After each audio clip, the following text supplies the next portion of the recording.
You're listening to the Raw Honeys podcast, the place to be real, be love, and be friend. Join Chelsea Fine, Heather Hildenbrand, and me, Amanda Axel. We're real friends who aren't afraid to talk about the raw truth of real life. If you're looking for a group of girlfriends who will support and encourage you when the going gets tough, this is the place to be. Pull up a chair, grab a cup of coffee or a glass of wine, and enjoy the show.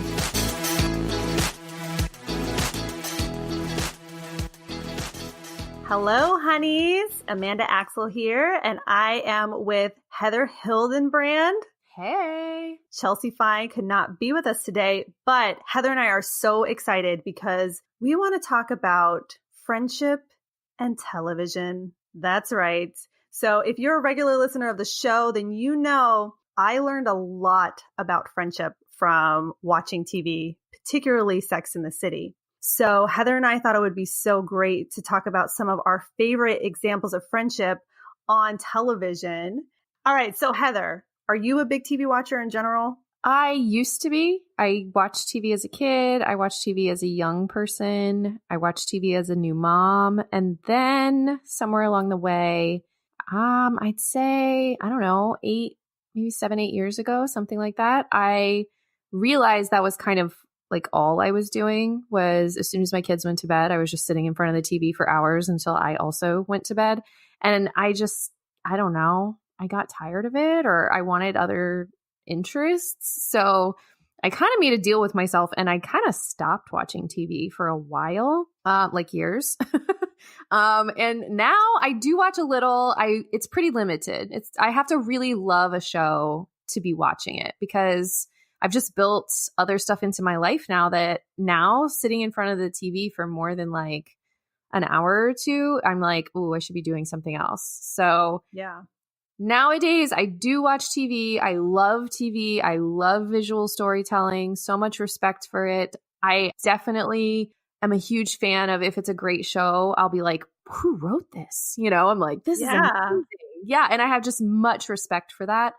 There's so many times that I admire or want to look up the writers more even than the actors or actresses. It's so funny. But so I do love TV. I think I'm just pickier about my time spent watching it. Yeah. I feel the same way. I will often find myself looking up writers of television and following them on social media because, as writers, there is a piece of us in all of our storytelling. And so I'm always curious about some of these people because I want to know how their life influenced their storytelling. Totally. Yeah. So I'm with you all the way. So you have a lot of shows that are a lot of favorite shows that are about friendship. Okay. So for me in particular, I talk about this all the time, how I learned about sex. I learned about loyalty. I learned about forgiveness. I learned about all these things from watching Sex and the City when I was growing up. And so for you, Heather, do you feel like you've taken any lessons that you've learned from some of these shows?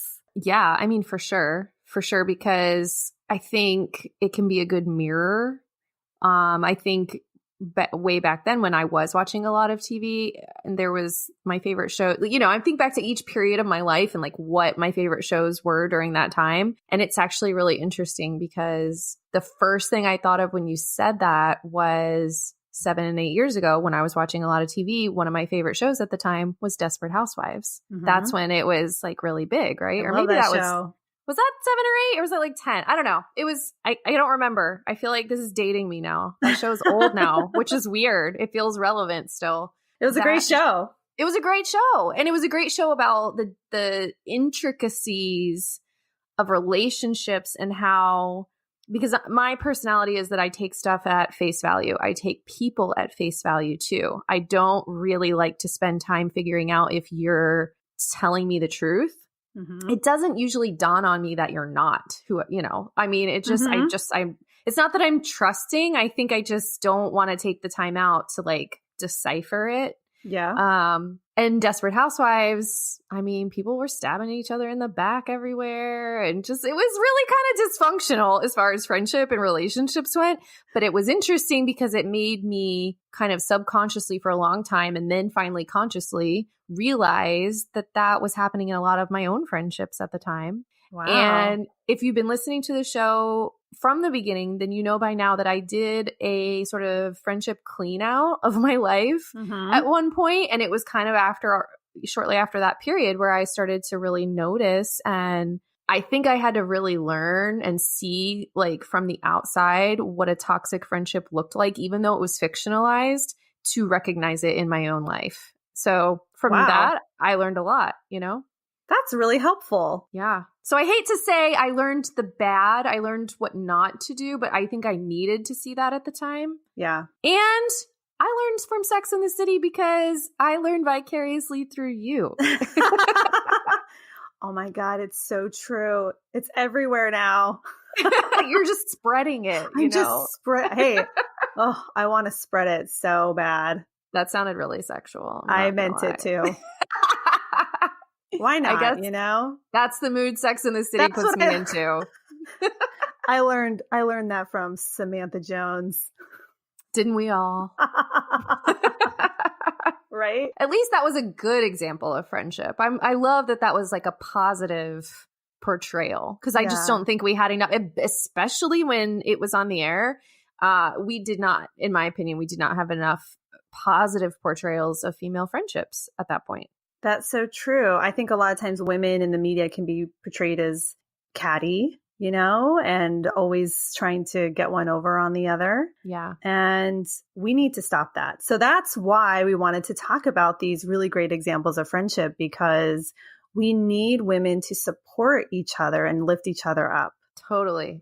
And I will say shows like Desperate Housewives that a lot of times did portray maybe like the negative side of female friendships, or a negative version or unhealthy version.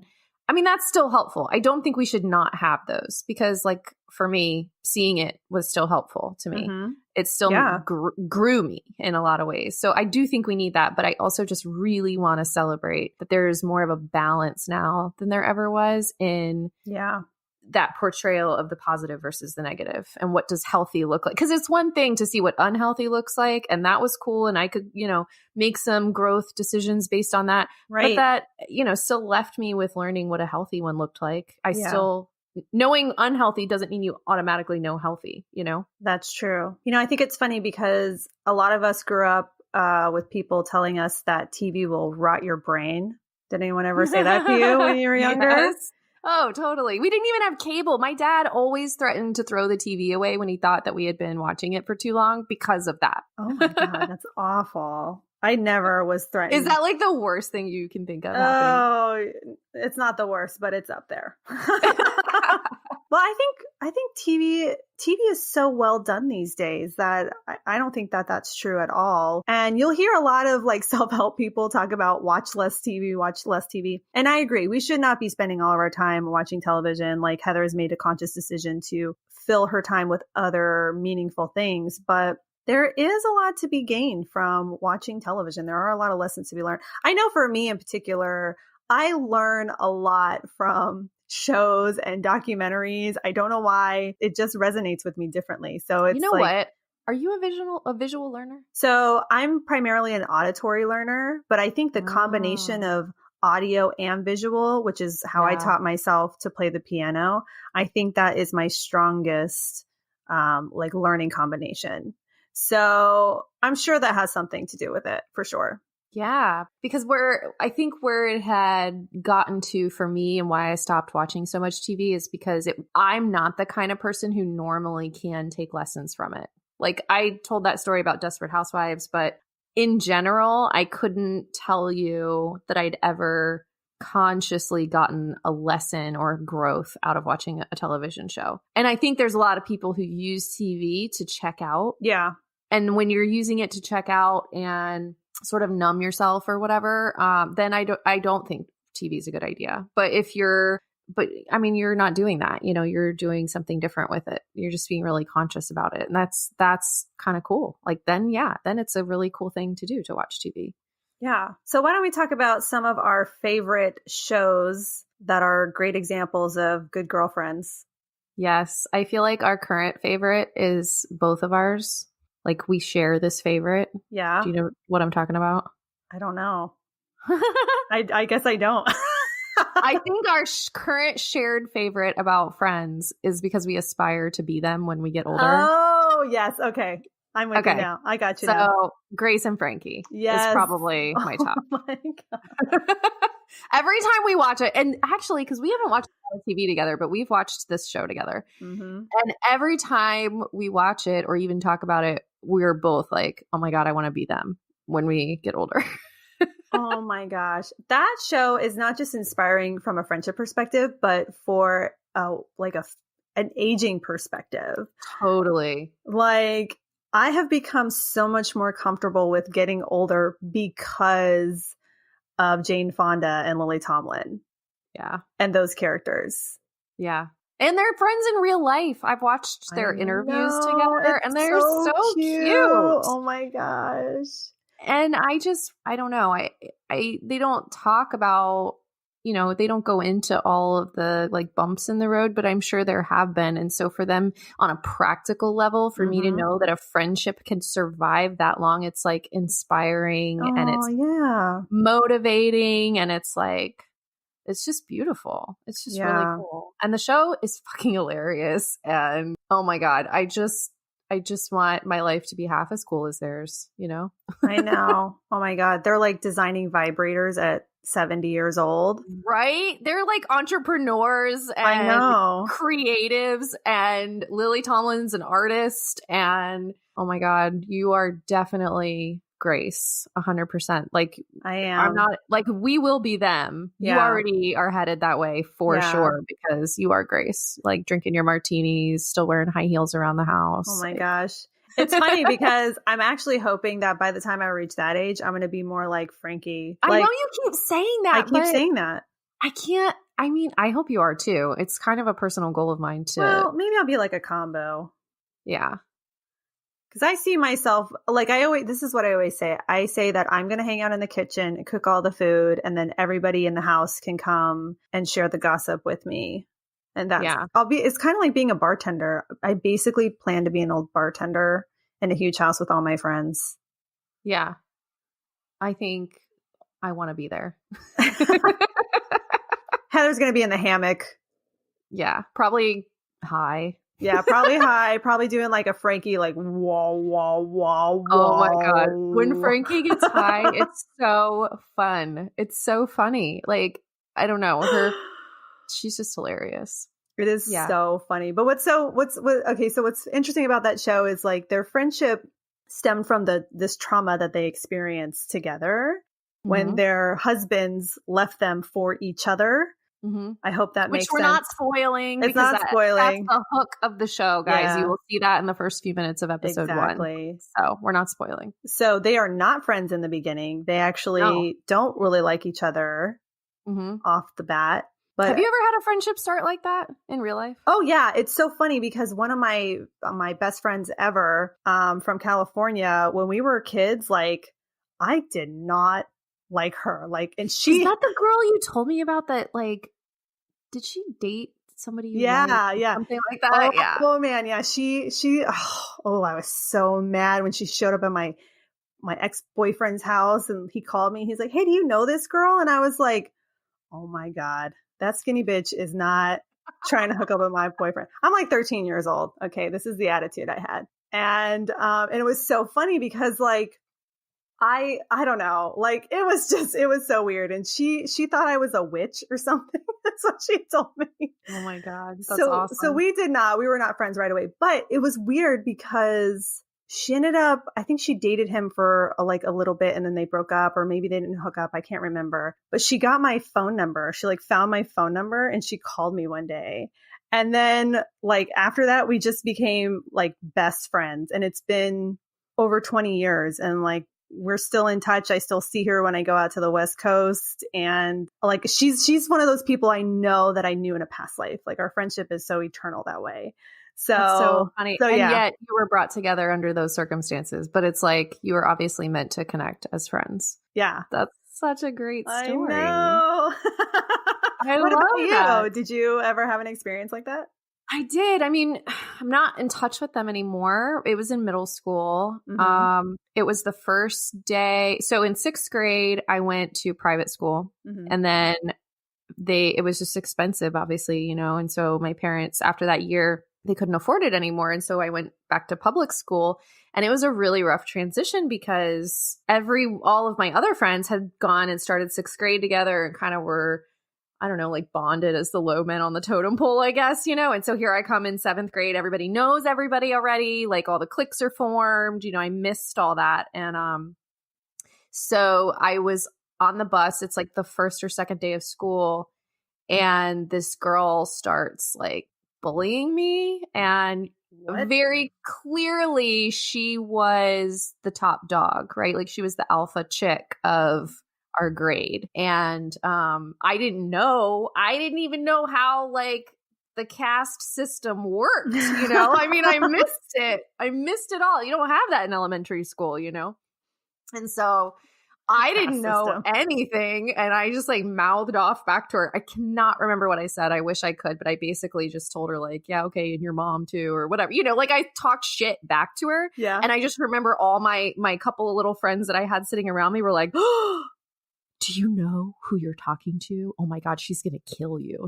Like I thought I was going to get my ass beat. And then I don't know. She came up, and I wish I could tell you, I could remember because it's a great story, but I don't remember exactly what she said. I just know that by the end of that week, we were friends. We were best friends for the entire school year. And everybody was just like, how did you do that? And then I'm like sitting at her table. I'm sitting with all the girls that like, they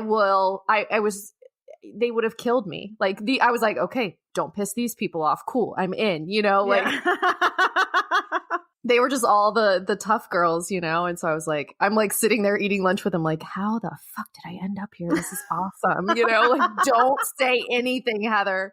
Or maybe do. They like to be talked shit back to. I don't know. Yeah. I don't know how I pulled it off. And we were friends. And then it was great because then nobody else messed with me either. But it was totally by accident. And I think I was just the only one who ever stood up to her. Yeah. Yeah. Yeah. So by idiocy default, I became friends and bliss, right? Survived. Yeah. Oh my God. It's crazy. Yeah. So what was her last name? Oh gosh. Michelle something. If you're listening, DM me, girl. Yeah, Michelle. We'll hang out and talk shit. I don't know what else she likes to do. I can't remember. I think that was it at the time. Same here, though. I'm not judging. But you're so different now. I wonder like how she's changed too. Maybe you guys ended up being the same. You say that, but there's still that in me. Okay. Because. Oh, I know, Heather. All right. So listen to this. I'm talking to Dylan earlier. He bought me a ticket to Rachel Hollis. I'm going to go see Rachel Hollis for her Rise conference in Dallas. No way. Yes, in July. I just bought my ticket yesterday. So I'm like, tell him. He bought this for me like months ago as a surprise gift. He bought me a VIP ticket, dude. So I get to meet her. I get like a photo op with her and Dave. And I'm so excited. And I'm talking to Dylan. And I'm like, I booked my ticket. It's happening. I'm really excited. Thank you so much. And he's like, you get to meet him. And I'm like, listen, it just says photo op. I'm probably not going to get a chance to talk to him. They're just going to probably like stand here, take the picture, and then like usher me on. And he's like, no, babe, knowing you're going to talk some shit to him and they'll remember you. And I was like, whoa. I'm not going to talk shit. Or no, he goes, you'll make fun of him or something. And I was like, what? I'm not going to make fun of Rachel Hollis when the first time I meet her. And anytime I meet her. Okay. I didn't just mean the first time. He goes, babe, I know you. I know how you are when you meet somebody at a conference. And here's the thing. He's right. I have this weird curse where I always put my foot in my mouth. I don't talk shit to them, though. I don't make fun of them. And he just is like, don't get drunk. And I'm like, first of all, that happens completely sober. I'm never drunk when that happens. But then I'm like, what does he think of me? And he's like, no, you're cursed. And like, this always happens to you. And I'm like, oh, you're right. I don't think I can help it. I'm going to not say a word when they call me up there. Like, even if she tries to talk to me, I'm just going to stand there awkwardly quiet. So Heather, you need to say something. You need to break the curse with Rachel Hollis. I'm already nervous just thinking about it. I don't think that's a good idea. All right, we'll talk about this later. We're gonna table this. We need to do an episode about my curse. Maybe you can counsel me. I don't know. Just walk me through the visualization. It's like a nervous tick you get or something. It is. It's so bad. But I mean, a lot of times I do end up friends with the person, but I don't know. This feels really big. Don't worry. We're going to work this out. Anyway, that is a total sidebar, you guys. Yes. And I don't know the point of it, but the point of our conversation is that we are really excited about TV shows portraying great girlfriends. We really are. So why don't we move on to another television show? Okay. Why don't we talk about something that's kind of in line with Grace and Frankie, the Golden Girls. Oh my gosh. The Golden Girls are like the original Grace and Frankie. To me, they're the original Sex and the City. They're just the OGs of everything. Oh my God. That show is so funny. See, okay, here's what's interesting about that show. They make fun of each other all the time. The entire show is they just razz each other. But in the end, they're always there for each other. They always forgive each other, razzing the other. Totally. And there's just great elements of like feminism in there too. Especially for that time in the 80s, right? Yeah. I really think a lot of that was like before its time, which is maybe why they coupled it with so much humor, you know, and they were trying to like kind of fool us into like feminism. I don't know. It's really impressive because they're also independent. Yep. And they are also kind of confident in just owning who they are in general. Their sexuality. I mean, Blanche, that's her name. Blanche. I love Blanche. The way she just owns her sexuality is phenomenal to me. She's the original Samantha Jones. Yeah. Ooh, you are right. So I just love all of that. I love so much about them individually and their characters and what like the messaging behind it. And then obviously the longevity of their friendship and the commitment that they have to each other as friends is just beautiful. It's amazing. It is. You know, I didn't watch Golden Girls for a really long time. I don't think I started watching it until last year was the first time I started watching it. And my friend Chantel, it's her favorite show ever. She talks about it all the time. And I'd always like make fun of her like, you're watching reruns of the Golden Girls. And now? And now it's such a great, you guys, it's so funny. If you haven't watched it, you can stream it on Hulu. It's so funny. And I love to watch it if I need like some good feels in my body. Cause there's something very wholesome about it too. It just feels like being in your bed with a warm cup of tea. That's how it feels to me. So it's such a great show for so many reasons, but it's definitely an awesome lesson in friendship. Totally. I agree. I mean, I came up watching it with my grandma and there's just a lot of, I don't know, thinking back now to all the innuendos and I don't know, some of the more colorful humor, I guess. It's really interesting to me that I would watch it with her because my family is so conservative. And so I love how they really just kind of got away with it because it was just so well done. It was just so, I don't know, it was just so good. I think that when you get older, you do get away with more shit. Ooh, maybe that's what it is. I think maybe that's what it was about it. Yeah, because if they had been girls in their 20s or 30s, they may not have gotten away with all of it, or they may have had more criticism. Hard to say.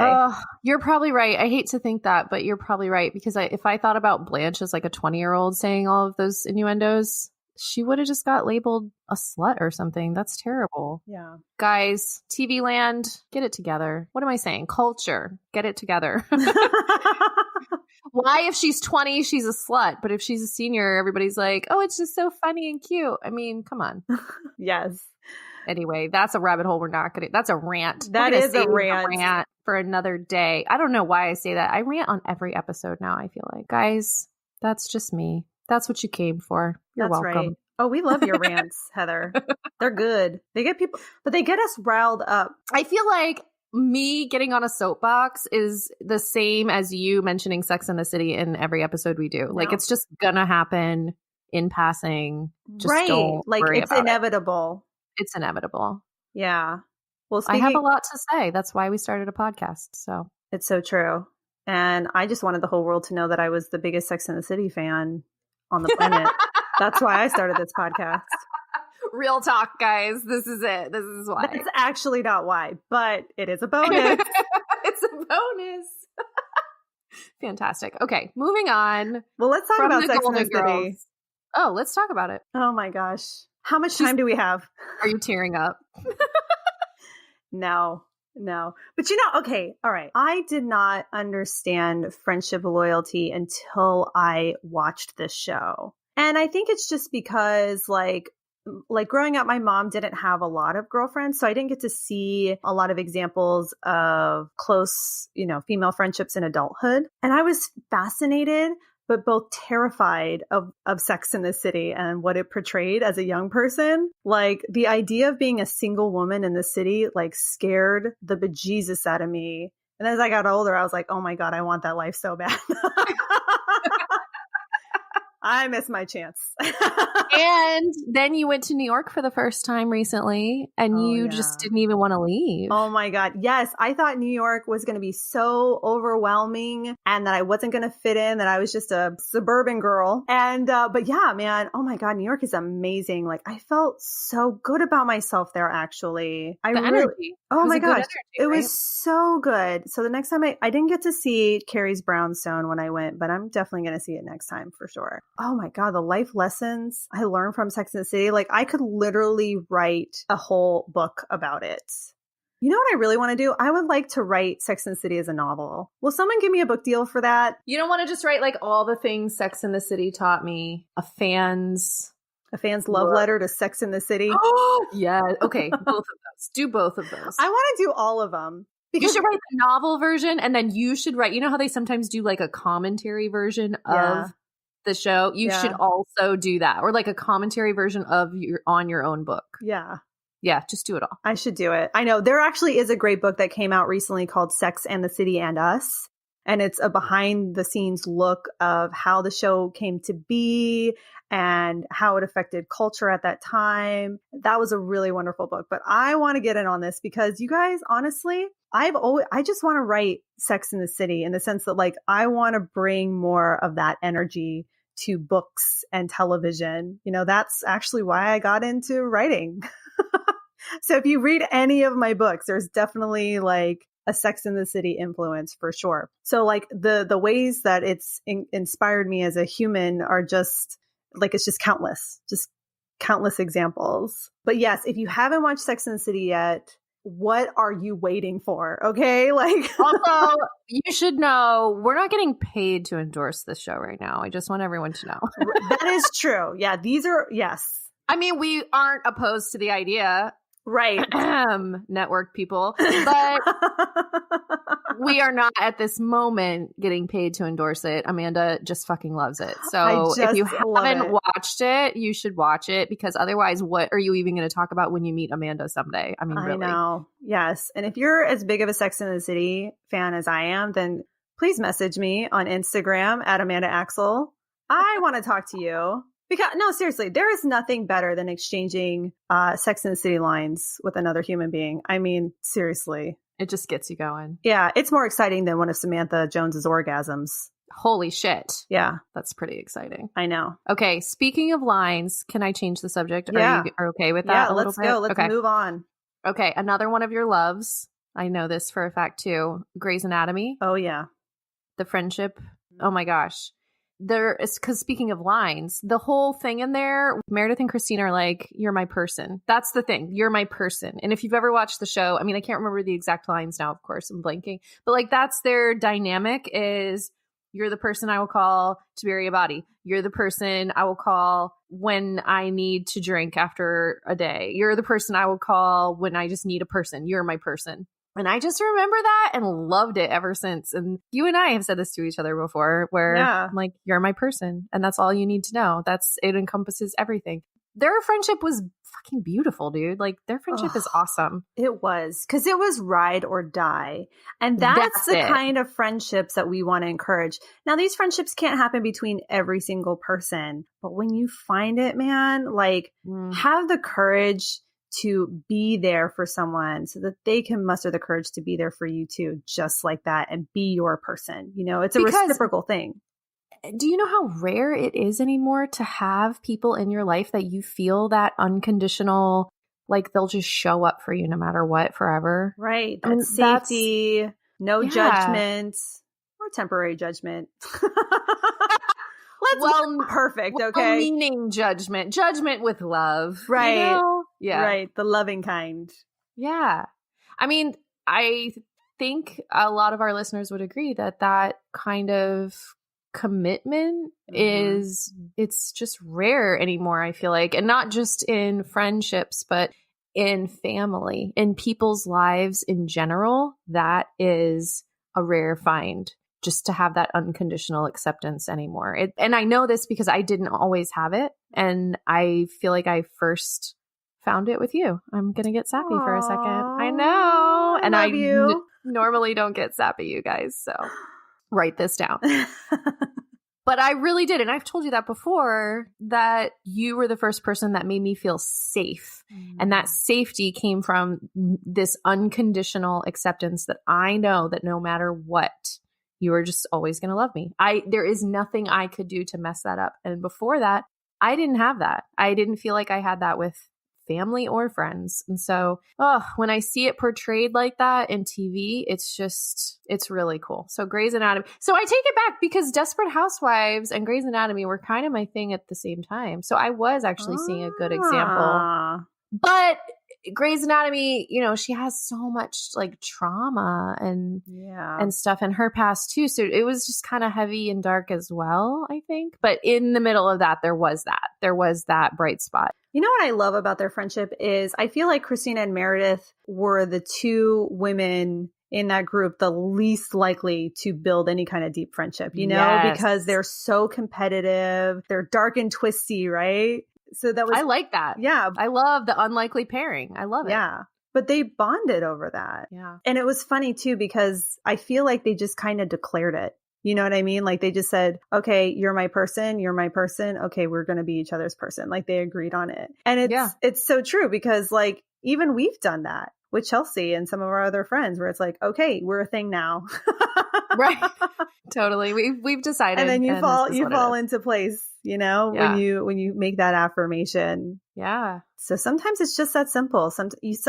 Friendship is really a decision. It's a decision that it's deliberate. Yeah. Yeah. And when you make that kind of, decision that someone's going to be your person, you're really making a vow to them. So I love that.